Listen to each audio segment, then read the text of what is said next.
নমস্কাৰ বন্ধু বান্ধৱীসকল, আজি মই আকৌ এটা নতুন ভিডিঅ' লৈ আহিছোঁ। আজি মোৰ ভিডিঅ'ত এটা দুখৰ খবৰহে শুনাব বিচাৰিছোঁ। মানে আজি 3 দিনমান আগতে মোৰ মাহীৰ ল'ৰা প্ৰথম আমাৰ পৰিয়ালত মাৰ পৰিয়ালত প্ৰথম ল'ৰা এইবাৰ ঢুকাইছে। গতিকে ইমান দুখৰ কথাৰ বাবে আমি অহাকালিলৈ তিলনীলৈ যাব ওলাইছোঁ। ঢুকুৱা দিনাখন যাব নোৱাৰিলোঁ বিশেষ অসুবিধাৰ বাবে। গতিকে আমি তিলনীৰ বাবে যাবলৈ ওলাইছোঁ অহাকালিলৈ। আমাৰ দেউৰী সম্প্ৰদায়ৰ লোকসকলে তিলনী কেনেদৰে পালন কৰে সেইবিলাক সকলো দেখুৱাব বিচাৰিছোঁ। আৰু লগতে দেখুৱাম আমাৰ মাহী পৰিয়ালৰ সকলো বাই ভনী আৰু মোৰ বাই ভনী সকলো আমি চবেই একেলগে যাম আৰু মোৰ হাজবেণ্ডো যাব। গতিকে বলক চাওঁগে। এয়া চাওক, আমি এতিয়া ৰাতিপুৱাই 6টা বজাতে মোৰ বাই ভনী 2জনী আৰু আমি টোটেল 3জনী বাই ভনী আৰু সৰু দাদা লগত আছে মোৰ হাজবেণ্ড। আমি 5জনী গোটেই মিলি শান্তিপুৰ দেউৰী গাঁও গহপুৰলৈ আমি গৈ আছোঁ। আমি এতিয়া বৰ্তমান গাঁওখনত পাই গ'লোঁ। গাঁওখনত পোৱাৰ লগে লগে এয়া আমাৰ বাইদেউ ভিনদেউসকলে আমাক লগ পাই ইমান আনন্দ কৰিছে। সিহঁতক বহুদিনৰ মূৰত লগ পাইছোঁ। গতিকে সিহঁতক লগ পাই মই ভিডিঅ'ত এটা কেপশ্যন এটা ৰাখি থ'লোঁ। আৰু লগতে এয়া মোৰ বাইজনী মাহীৰ ডাঙৰ ছোৱালী, তাই এতিয়া সম্পূৰ্ণ বয়স হৈ গৈছে আৰু ল'ৰা ছোৱালী ডাঙৰ হ'ল, নাতি নতিনা পালে আৰু তাইকো মই ভিডিঅ'ত সাঁচি ৰাখিছোঁ।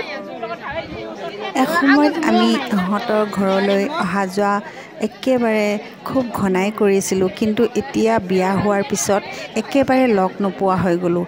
বিয়া হোৱাৰ পাছত এয়া প্ৰথম লগ পাইছোঁ, সেইবাবে মই স্মৃতি হিচাপে সাঁচি ৰাখিলোঁ।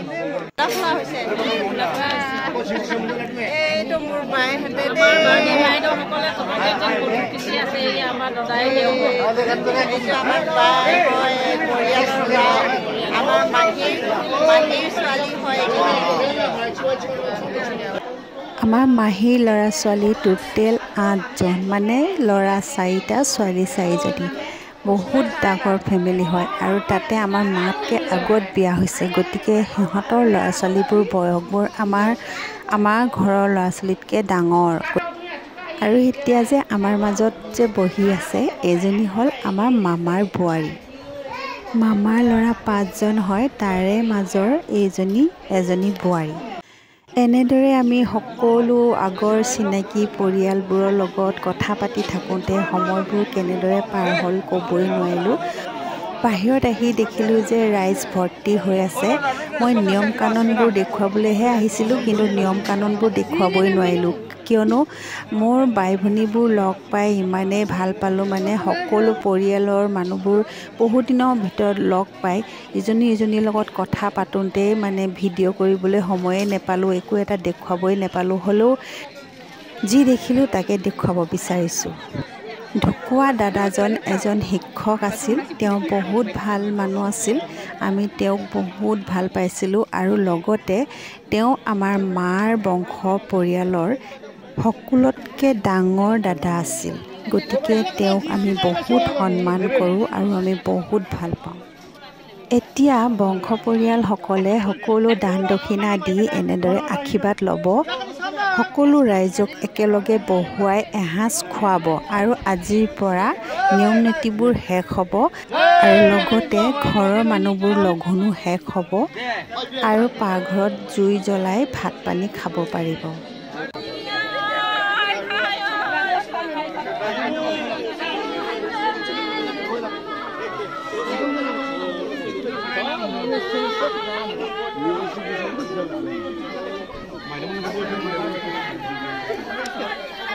এতিয়া মোৰ ভিডিঅ' আপোনালোকে চাই কেনে পালে কমেণ্ট কৰিবলৈ নাপাহৰিব। ইমানতে মোৰ ভিডিঅ' সমাপ্ত হৈছে। ধন্যবাদ।